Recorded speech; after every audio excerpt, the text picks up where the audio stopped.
Selamat bertemu kembali di kuliah kalkulus.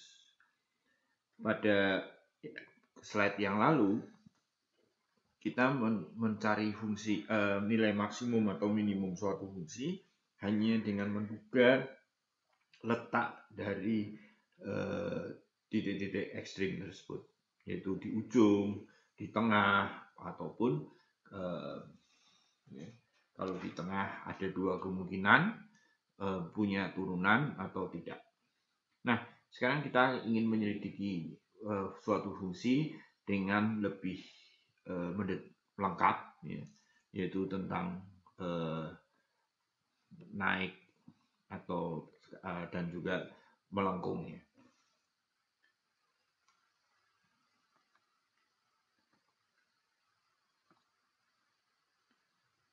Oke, pertama yang disebut fungsi naik. Ya.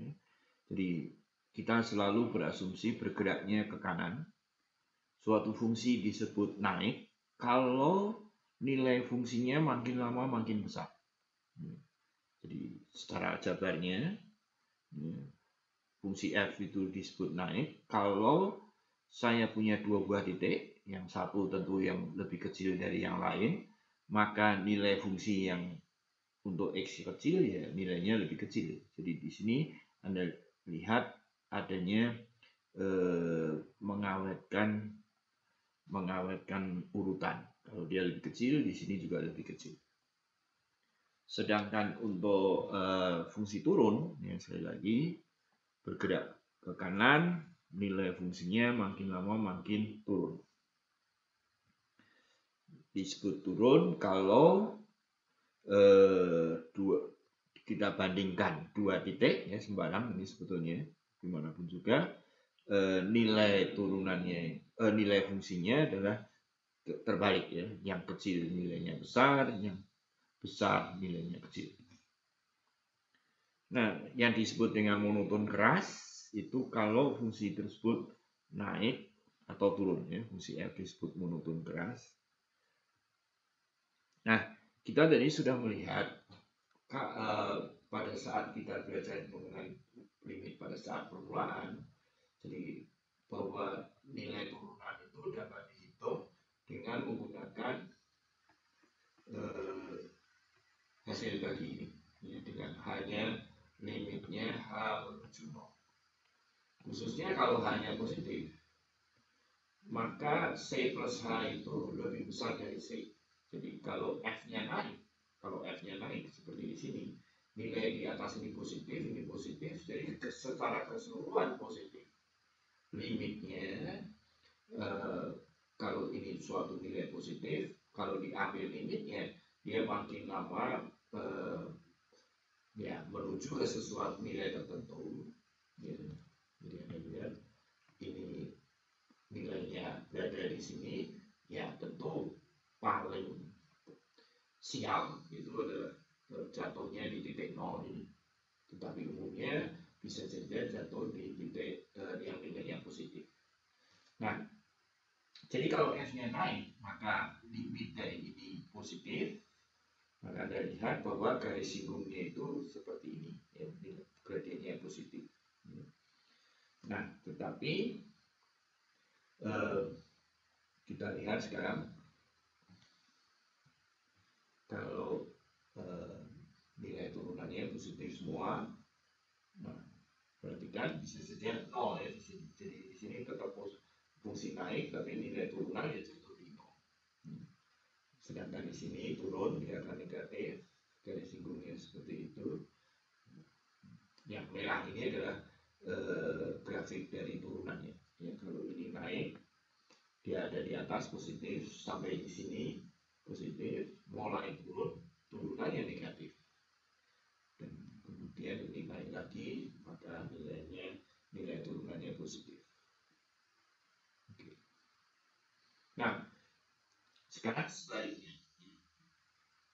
Kalau f-nya kontinu dan punya turunan, kalau f aksen x-nya itu positif, maka f-nya naik. Jadi ini kebalikan dari yang tadi saya uraikan.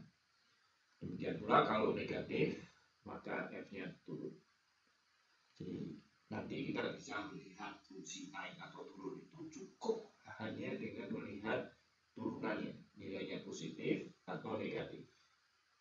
Kalau dia positif, maka fungsinya naik. Negatif, fungsinya turun. Seperti tadi, ini sebetulnya berisi bukti, tetapi karena waktu itu ingin ada perubahan buku, terus tidak jadi. Kalau di buku Borsol, maka bukti ini kita tunda. Kita ikuti saja, kita tunda. Jadi ini adalah teorema yang tadi. Kita langsung menggunakan pada contoh. Saya kira soal seperti ini sudah banyak dibahas di SMA, jadi tidak menjadi masalah. Untuk menentukan di mana dia naik dan turun, sekarang tidak perlu lagi menguji nilainya fungsi tersebut secara susah-susah, tapi cukup dengan cara menurunkan saja. Turunannya adalah seperti ini. Melihat beberapa faktor yang sama dikeluarkan dan kemudian diuraikan. Dari situ kita bisa menentukan kapan F aksen itu positif, kapan negatif dengan mudah. Nah, karena grafiknya seperti ini, positif, katanya membuka ke atas, ingat Pak Guru. Kalau X-nya besar, sebetulnya lebih mudah begitu ya. Lebih mudah kalau X-nya besar, maka nilai ini tentu positif. Dan karena ini 0 dan di sini pangkat 1, maka dia berubah menjadi negatif. Kemudian dengan alasan yang serupa, maka ini akan berubah menjadi positif.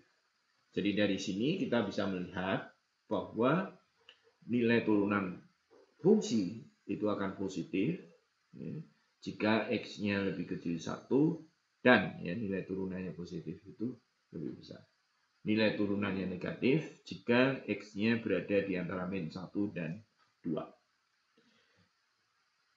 Jika F-nya naik, jadi F naik, nah berarti kan di dalam menulis seperti ini tidak boleh dan ya di sini ya. Tetapi saya bisa mengatakan bahwa F itu naik di interval di daerah ini dan di daerah ini. Tetapi sebagai penulisan himpunan, perhatikan bahwa di dalam ini harus atau dan turun di antara interval ini. Oke. Nah ini grafiknya, grafik fungsinya naik, turunannya positif, turun negatif, kemudian naik lagi positif. Tentukan daerah di mana F naik dan turun ya, seperti biasa, tapi di sini ada pecahan. Kita cari turunannya, moga-moga benar, dan perhatikan bahwa ternyata turunannya yang bawah ini selalu positif. Jadi nilai F aksen X ini hanya bergantung pada bagian pembilang saja. Nah, seperti tadi, apakah grafiknya membuka ke atas atau ke bawah, tapi lihatlah ini. Kalau X-nya besar, tentu dia akan negatif. Kemudian ini bisa ditulis sebagai 1 min X, pembilangnya saja. 1 plus X. Jadi dia pangkat 1, minus berubah jadi positif. Kemudian berubah lagi jadi negatif. Jadi F-nya naik di sini pada interval min 1, 1 ya, karena turunannya positif. Serta turun di daerah sini, ini negatif turunannya. Jadi ini F aksen ya. Dan naik juga di sini. Turun di sini dan turun juga di sini. Oke.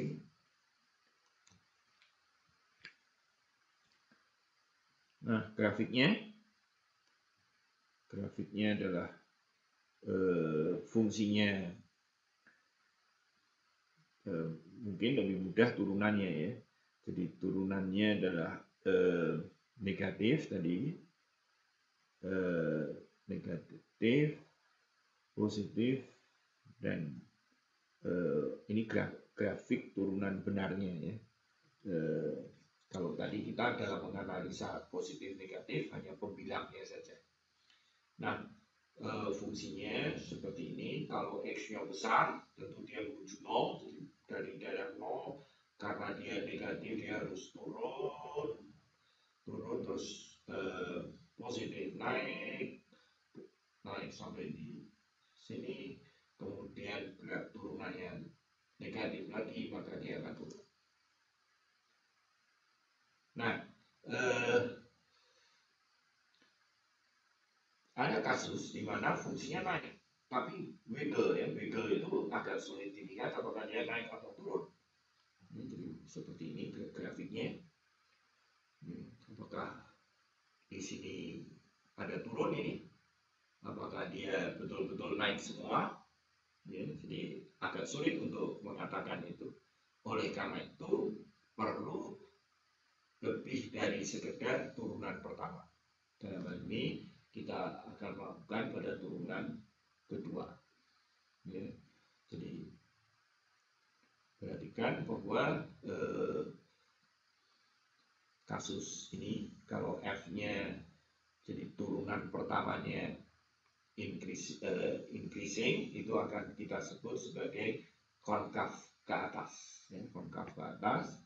Sedangkan kalau F aksennya turun, itu akan disebut sebagai konkav down. Jadi di sini ya perhatikan bahwa nilai turunannya negatif kecil, 0, positif mulai naik. Sedangkan di sini positif dia akan turun. Ya, jadi grafik fungsinya turunannya adalah F aksennya ini adalah seperti ini. Sedangkan yang di sini positif akan turun kurang lebih seperti ini. Sedangkan di sini terjadi perubahan dari ini membuka ke atas, membuka ke bawah. Di sini membuka ke atas, kemudian berubah menjadi membuka ke bawah. Nah, sekarang kita ingin melihat bagaimana yang jadi mau perhatikan bahwa fungsi yang konkav ke atas seperti ini, turunan pertamanya akan positif. Nah, ya, jadi ini yang sebagai definisinya konkav ke atas itu jika, ya. Jadi di dalam definisi walaupun tulisannya menyebut jika, sini sebetulnya jika dan ini jika. Konkav ke bawah jika F aksen turun. Jadi sekali lagi di dalam definisi arti jika di sini punya arti jika dan jika, jadi boleh dibalik. Nah, sekarang kalau F-nya konkav ke atas jika F aksennya naik, ya, jadi F aksen naik itu ini F-nya, ini F aksennya naik itu bisa begini. Jadi fungsinya bisa begini, tetapi juga bisa begini. Nah, dalam hal seperti ini, ya, maka F-nya itu akan begini. Dalam pencahayaan mata ini lurus. Sedangkan kalau F aksennya itu naik, tapi tidak pernah mencapai 0, ya, grafik F-nya itu seperti ini, tetap mau buka ke atas, tetapi dia tidak mencapai maksimum. Oke. Nah, konkav ke bawah, analisa yang serupa, mungkin ada bagusnya dalam gambar yang bentuk yang tadi. Nah, sekarang masalah sebaliknya. Kalau jadi sebelum ini sebaiknya, jadi kita kembali ke depan dulu. Jadi ini adalah F-nya, ini adalah F aksennya. Bagaimana dengan F double aksennya? Dia naik, ya tentu turunan kedua itu adalah turunan dari fungsi ini. Ya, jadi kalau begitu dia fungsinya itu harus di atas, ya, harus positif. Nah, sekarang yang akan kita bahas adalah sebaliknya. Kalau turunan keduanya itu positif, maka F itu konkav atas atau bawah. Oke. Kalau F double aksen F-nya negatif, maka F-nya itu konkav ke atas atau ke bawah. Jadi tujuan ini tidak diisi, jangan dihafal, tetapi dimengerti. Sekali lagi, fungsi itu di mana F-nya konkav ke atas, konkav ke bawah, cari turunannya F aksen. Tapi sekarang untuk mencari turunan keduanya kita tidak bisa hanya sekedar menggunakan pembilang, kita harus cari turunan keduanya. Agak merepotkan, percaya sama saya saja, mungkin tapi salah, boleh dicek. Dapat disederhanakan menjadi seperti ini. Sekali lagi, bagian bawahnya positif, maka kita cukup melihat pembilangnya saja. Dan perhatikan bahwa pembilangnya bisa ditulis sebagai 2x min akar 3 kali x plus akar 3. Jadi perubahan tanda dari f double aksen x itu terjadi pada saat x sama dengan 0 dan x plus minus akar 3. Jadi grafiknya kurang lebih seperti ini. Ini akar 3, min akar 3. Kalau x-nya besar sekali, maka di sini akan positif. Ya. Seperti tadi, akan terjadi perubahan di sini, negatif, positif, negatif. Ya, perhatikan bahwa kita sebetulnya tidak mau memerlukan grafik ini, hanya saya ingin lebih mempercepat saja. Jadi untuk kita cukup menganalisanya dari sini saja. Oke, jadi konkav ke atas pada daerah dari min 3 0 dan akar 3 ini ya. Jadi dia positif di daerah ini dan di daerah ini. Jadi sudah sesuai, konkav ke atas ini seperti ini grafiknya. Konkav ke bawah itu seperti itu. Jadi konkav ke bawah dari min hingga. Oke, jadi ini grafiknya, grafik turunan ya, ini konkav ke atas, ini konkav ke bawah. Oke. Nah, kembali ke masalah tangki kerucut. Misalkan sekarang kita punya tangki seperti ini, diisi air 1 meter. Nah, kita ingin bagaimana perilaku dari fungsi HT ini pada fungsi HT yang merupakan tinggi air pada saat T. Nah, berdasarkan alasan fisis, dapatkah kita memperkirakan perilaku dari fungsi HT ini? Jelas bahwa HT-nya akan naik terus karena airnya diisi, dan ini mengakibatkan bahwa H aksen T akan selalu positif. Tapi seperti tadi, akan H aksen T ini akan terus positif. Ya.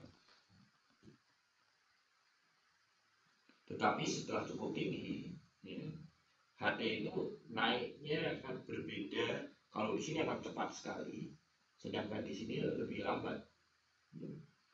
Nah, dengan keadaan seperti itu, H double aksen T itu akan positif atau negatif. Jadi satu lagi, titik belok. Titik belok itu adalah perubahan inflection point, perubahan dari cekung ke atas, cekung ke bawah, atau sebaliknya.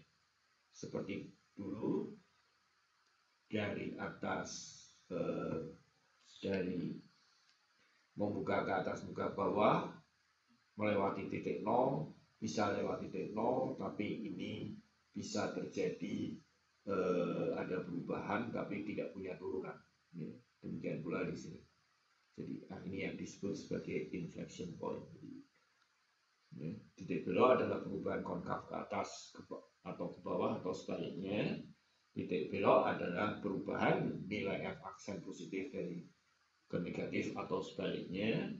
Ada dua kemungkinan, yaitu melewati titik 0 atau loncat. Contoh dari itu silahkan dibaca di buku. Oke, hampir 20 menit.